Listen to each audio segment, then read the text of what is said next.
Welcome back to the Fuji Guy's channel. My name is Francis. So you just got yourself your brand new Fujifilm GFX50S II and you would like to know how to work with different features. Well, we'll talk about this in this video, so keep on watching.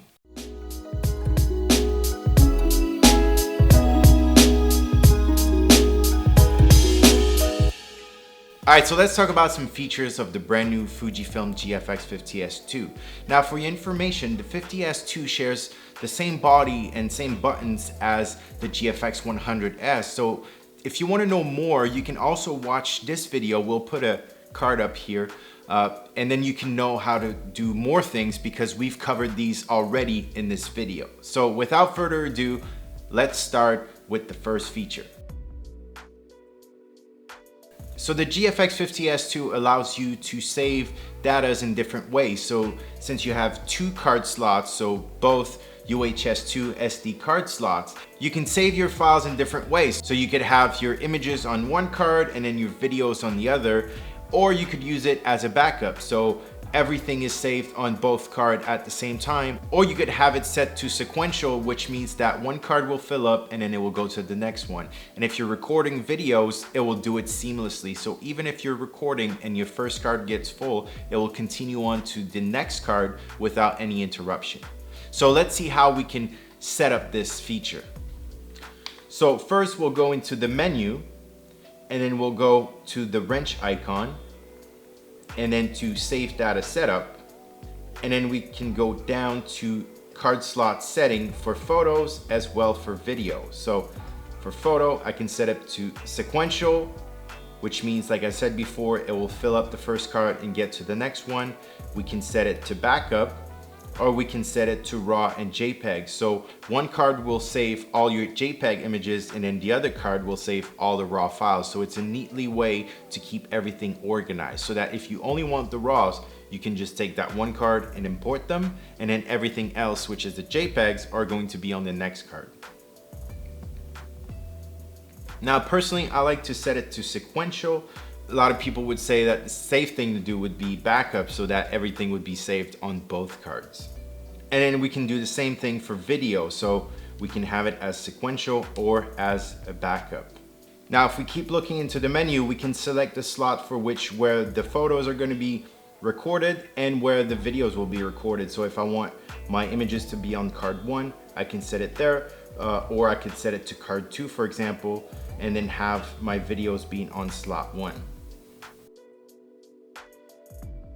Now let's talk about customizing function buttons, and then we'll customize two features that can be very helpful for portraits and for video. So to set up function buttons, we're going to take the camera and long press on the display back button. And then we can see a diagram pops up, and then we can see in green highlighted where the functions are. We also see the touch functions as well. So let's say I'm going to use this button here, FN2. And it's already set to face and eye detection. But let's say I wanted to move it to a different button. So we're going to change this assign function, and then we're going to put the electronic level. So I can just click on OK, and then now my function button 2 is set to the horizon level. And then as you can see, if I press on my function button 2, you can see that I have my 3D level coming up. Now I'm gonna go back because I do want my face and eye detection. I just want it on a different button. So I'm going to press on the display back button again, hold it, and then I'm going to set it to function 3. So I'm going to toggle to the right, and then I have all of my options, and then I'm going to go and find face detection on and off. And then now it's selected. And then if I click on my function 3, I can toggle on and off the face and eye detection.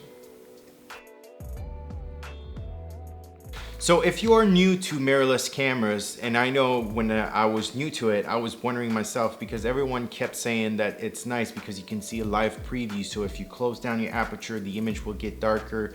You have a preview of the exposure. Now I was wondering, well, if I want to use flashes, like how will it know that I'm using flashes? And if I shoot at f8 in a very dark environment, I won't be able to see a thing.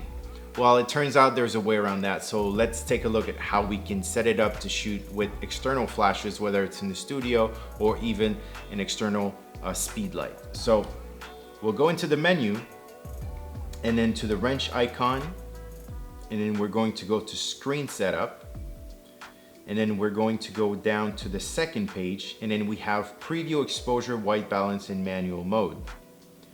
So I can choose between previewing the exposure and white balance, previewing the white balance only, or off. So if I preview the exposure and white balance, when I close down the aperture, it's gonna get dark. If I preview the white balance only, it's going to show me the white balance, but the exposure will always be somewhat neutral. So even if I have a very small aperture and very little light, I will still be able to see, just like I would be able to see through an optical viewfinder. Now, if I want everything off, I just want a natural view, just like an optical viewfinder, no white balance preview, no exposure preview, which will be useful whenever I'm shooting with strobes, I can just set it to off. And in that way, I can go and shoot with strobes or in the studio without any issues in being able to see my subject. Now, if you're like me, you probably like to use legacy lenses, adapting lenses to your digital cameras, and that's possible with the GFX system as well. So right here, I do have an adapter from Photodiox to use M-mount lenses, and then I do have an M-mount lens here. So we're just going to mount it on to the adapter and then mount it to the camera itself. Step one done. Let's remove that, and then let's mount it to the camera body. So the first thing you need to do is enable shooting without lens, because this is a dummy adapter. Right now the camera thinks there isn't any lens on it because there are no contacts. So we'll go into the menu, and then we're going to go to button and dial setting, and then we're going to go down to the second page and enable shoot without lens. So now I can take pictures.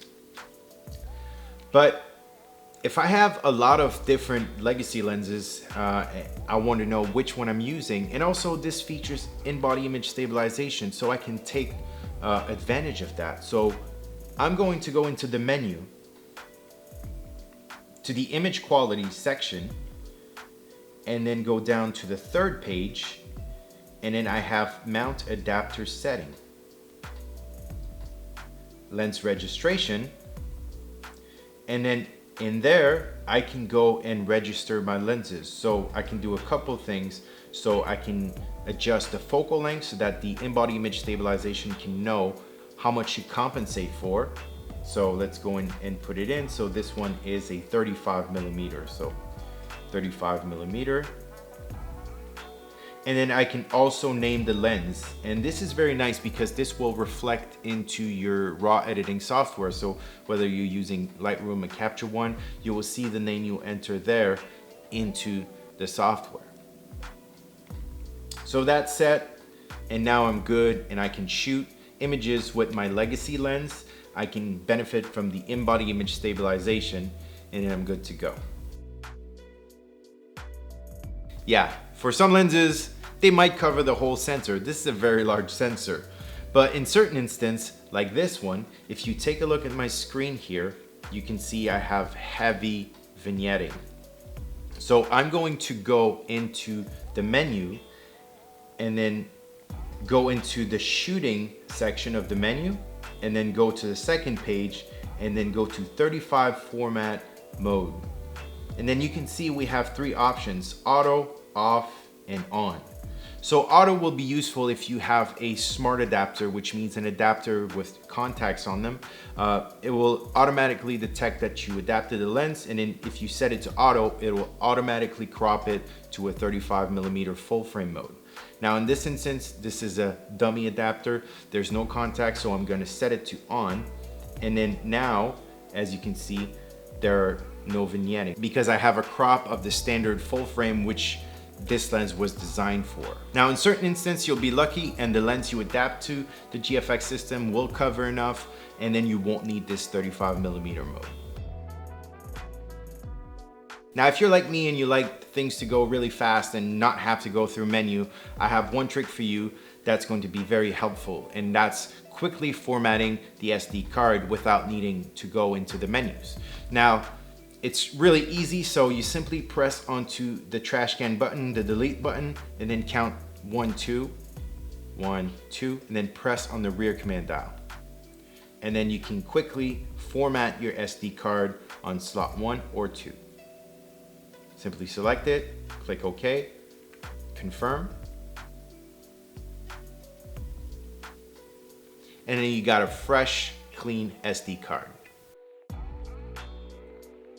Now you might be interested in doing some time-lapse photography with this camera, and I'm going to show you a really nice feature that this camera has, which is a built-in intervalometer. So let's get to it. So first we'll go into the menu and then to the shooting setting. And then we have interval timer shooting. Now if we select it, you see we can select the interval, so the time between each shot, and then we can have very long time, so 1 day between each exposures if we wanted. And then next we have the number of images we want. So if we know how many images we want specifically, we can select it, or we can simply set it to infinity. So as long as we don't stop it, it'll keep going. So once that's done, let's put it to 1 second. So then we can click OK, and then we can select when we want the time lapse to start. So if we want it right away, we can set it to 0, but we can set it to a minute later or even hours later. So let's say I just start here, so at 0 minute. So if I just click now, you can see it's starting.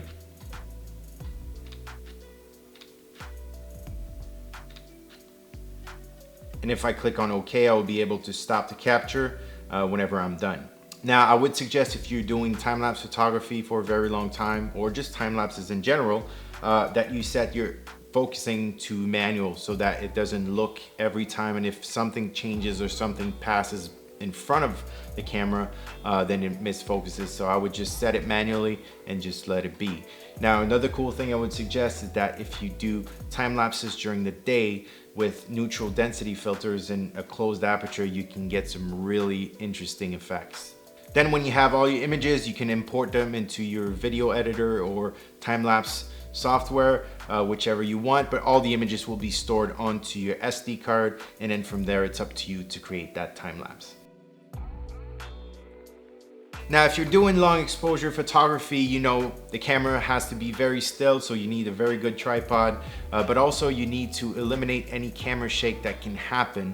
So I would highly suggest that you use the self-timer feature. So the way to enable it quickly is to press onto the Q button and then go down to the self-timer, and then you can rotate and select how long you want it. So 2 seconds after or 10 seconds after. I would highly suggest that you set it to 10 seconds just to make sure that any remaining vibration has stopped.